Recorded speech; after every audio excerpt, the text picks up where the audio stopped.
Hello everyone, welcome আমার channel. দেখো, আজকের এই ক্লাসে আমরা কয়েকটা বাক্য ইংলিশে ট্রান্সলেট করব। যে পদ্ধতিতে আমরা ইংলিশে ট্রান্সলেট করব, সেই পদ্ধতিতে আমরা প্রচুর বাক্য সহজে আমরা বাড়িতে বসে বসে হ্যাঁ, যে কোনো লেভেলের স্টুডেন্টরা অবশ্যই পারবে। এখানে একটা বিষয় আমার বলা ভালো এই ক্লাসটি শুরু করার আগে, কি আমরা যত বাংলা বাক্য দেখি 100%-এর মধ্যে 70% বাক্যের শেষে আমরা দেখি ভার্ব থাকে, হ্যাঁ, আর 30% ভার্ব থাকে না। আমরা আজকে এই বাক্যগুলো দেখব যে যার শেষে সবসময় বাংলা বাক্যের শেষে কিন্তু ভার্ব আমরা দেখতে পাবো, বাংলা বাক্যের শেষে ভার্ব দেখতে পাবো। দেখো, এই পদ্ধতিগুলো আমরা একটু অবলম্বন করব, করার পরে যে কোনো বাক্য আমরা সহজভাবে ইংলিশে ট্রান্সলেট করতে পারবো। এই ক্লাসটা অবশ্যই প্রথম থেকে শেষ পর্যন্ত দেখতে হবে, অবশ্যই ক্লাসটি ভালো লাগবে। দেখো, এখানে বাক্যগুলো কি আছে। তোমার বন্ধুরা প্রতি বছর এখানে আসে, আমি তাকে পড়াশোনার জন্য এখানে ডাকি। এখানে আমরা ফার্স্ট টাইম কি করেছি না, step 1, step 2, step 3, step 4, step 5, step 6, এই কটা স্টেপে ভাগ করেছি। তারপরে একটা ছক দিয়েছি, এই ছকের মাধ্যমে বাক্যগুলোকে সুন্দরভাবে আমরা ট্রান্সলেট করতে পারবো। দেখো, এখানে ফার্স্ট টাইমে বলে গিয়েছি যে এখানে যতগুলো বাক্য দেখবো আমরা বাক্যের শেষে, অর্থাৎ বাংলা বাক্যের শেষে ভার্ব দেখতে পাবো। যখন বাংলা বাক্যের শেষে ভার্ব দেখতে পাবো, তখন এই পদ্ধতিতে আমরা কি করবো, ট্রান্সলেট করবো।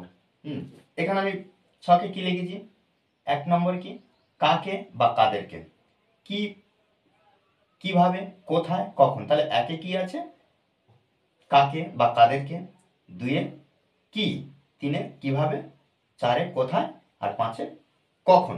দেখো, এগুলো কেন লিখেছি একটু পরে ক্লিয়ার হয়ে যাব আমরা। ওকে, দেখো, প্রত্যেকটা বাংলা বাক্য আমরা যখন দেখব, দুটো জিনিস আগে খুঁজে বার করে নেব। একটা হলো সাবজেক্ট বা কর্তা, বাক্যের মধ্যে যে প্রধান, আর 2 নম্বর কি, ক্রিয়া অর্থাৎ ভার্ব খুঁজে বার করে নেব। তারপরে এই ছকটা আমরা কাজে লাগাবো।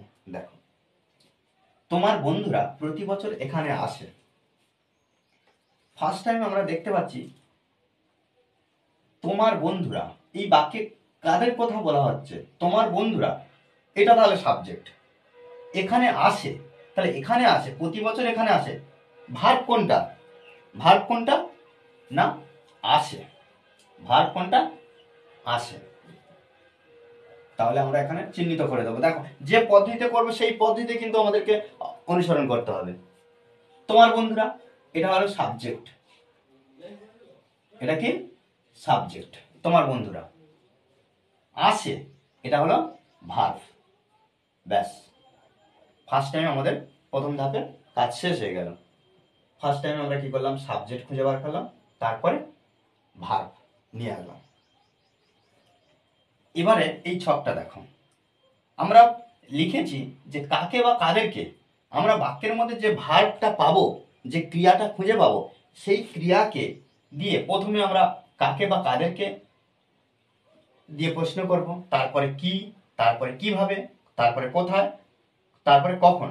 প্রত্যেকটা স্টেপ বাই স্টেপ আমরা যখন উত্তর পাবো, সেগুলো কিন্তু আমাদের ট্রান্সলেট করতে হবে। কিভাবে আসে, কাকে বা কাদেরকে আসে, হচ্ছে কি উত্তর পাচ্ছি না, তাহলে বা আসে, কি আসে, এর উত্তরও এখানে আসছে না।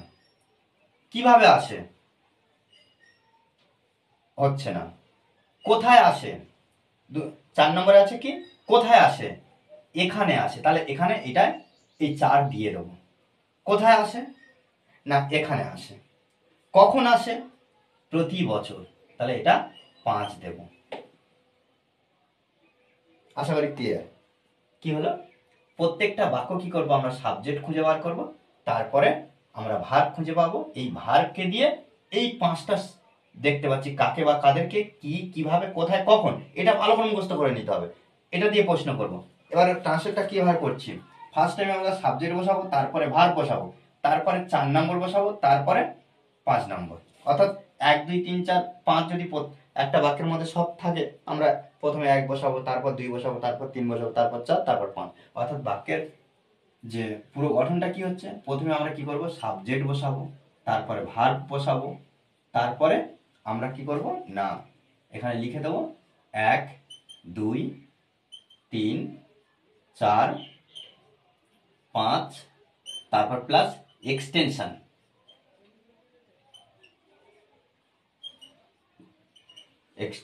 বা আদার্স অন্যান্য কিছু বসাবো বাক্যে। আচ্ছা, এবার এখানে কি হচ্ছে, সাবজেক্ট কি হচ্ছে, তোমার বন্ধুরা, ইয়োর ফ্রেন্ডস, ইয়োর ফ্রেন্ডস, তোমার বন্ধুরা। তাহলে সাবজেক্টের পর আমরা কি বসাবো, ভার্ব বসাবো, আসে। এখানে আমরা আসা ইংরেজি কি, কাম, কাম মানে আসা। তাহলে এখানে দেখো এস যুক্ত করা আছে, অনেকগুলো বন্ধু, ওই জন্য আমরা ভার্বটা বসিয়ে দিয়েছি। যদি এটা একটা হতো সিঙ্গুলার, অর্থাৎ থার্ড পারসন সিঙ্গুলার নাম্বার হতো, তখন আমরা কি করতাম ভার্বের শেষে এস বা এস যুক্ত করতাম। এটা হলো সাবজেক্ট, এটা হলো ভার্ব, হয়ে গেল। 4 নম্বর, এখানে, এখানে ইংরাজি কি, হিয়ার, এখানে। তাহলে আমরা 4 নম্বর বসাবো, তারপরে কিন্তু 5 নম্বর, জাস্ট স্টেপ বাই স্টেপ আমাদের সাজাতে হবে। হিয়ার, এখানে, হয়ে গেল। প্রতি বছর, এবার 5 নম্বর আছে প্রতি বছর, এভরি ইয়ার, এভরি ইয়ার। পরের বাক্য দেখো, আমি তাকে পড়াশোনার জন্য এখানে ডাকি। জাস্ট বাক্যের সাবজেক্ট আমরা কিন্তু বুঝতে পারছি, কাজটা কে করে, আমি। তাহলে এখানে সাবজেক্ট আমরা বসিয়ে দেবো, আমি। ভার্ব বলেছি যে বাংলা বাক্যের শেষে সবসময় ভার্ব থাকবে বা ক্রিয়া থাকবে বা কাজ বোঝাবে। ডাকি, এটা হলো ভার্ব। জাস্ট এই দুটো আমরা প্রথমে খুঁজে নেব। এবার আমরা প্রশ্ন করি, কাকে ডাকি, বা আসছে, কাকে ডাকি, তাকে ডাকি। অলরেডি কাকের উত্তর পেয়ে যাচ্ছি, তাহলে এখানে 1 দেবো। কি ডাকি, কি ডাকি, হচ্ছে না। কিভাবে ডাকি, হচ্ছে না। কোথায় ডাকি, কোথায় ডাকি, 4 নম্বর আমরা পেয়ে যাচ্ছি। তাহলে এখানে কাকে ডাকি, তাকে ডাকি, 1 নম্বর পেয়ে যাচ্ছি। 2 কি ডাকি, নেই। কিভাবে ডাকি, নেই। কোথায় ডাকি, এখানে ডাকি।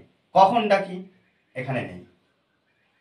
তাহলে দেখো 5টা কোশ্চেনের মধ্যে আমরা 2টো পেয়েছি, এটা পেয়েছি আর এখানে এই যে কোথায় ডাকি, কোথায় পেয়েছি আমরা, কোথায় পেয়ে গেছি, পড়াশোনার জন্য এটা পাইনি, এটা পাইনি, এই প্রশ্নের মধ্যে নেই কিন্তু।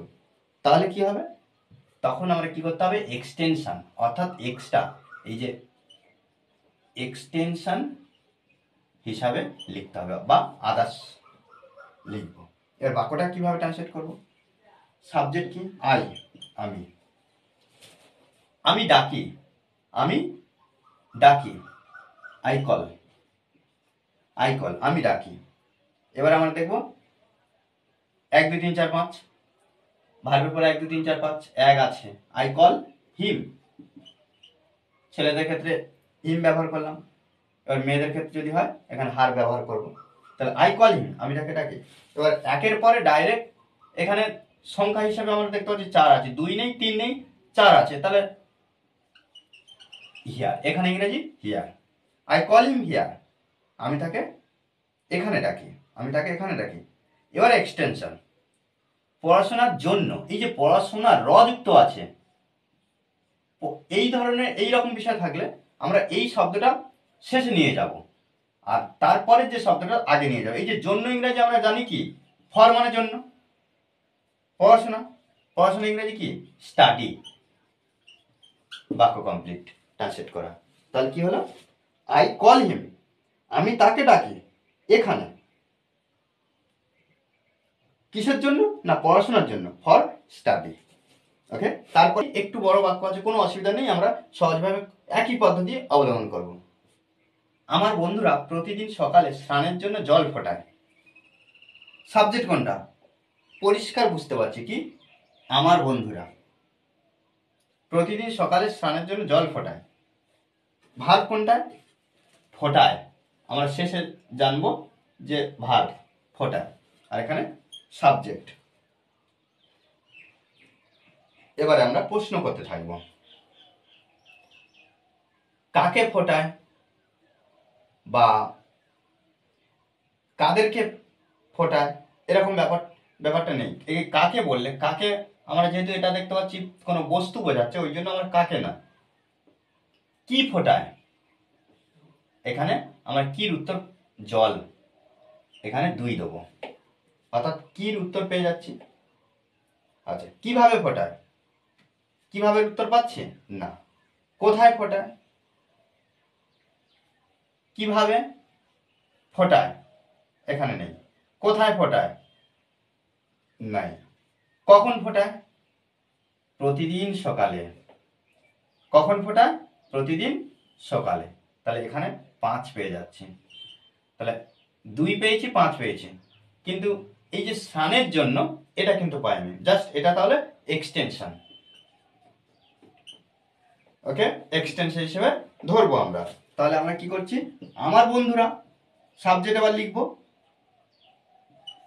My friends, my friends. আচ্ছা, ফোটায়, ফোটানো ইংরেজি কি, বয়েল, বয়েল মানে ফোটানো, বয়েল, মাই ফ্রেন্ডস বয়েল, আমার বন্ধুরা ফোটায়। এবারে আমরা দেখব নাম্বার হিসেবে, ভার্বের পরে নাম্বার, 1 আছে না নেই, 2 আছে, 2 আছে, কি না ওয়াটার। ওকে, ওয়াটার।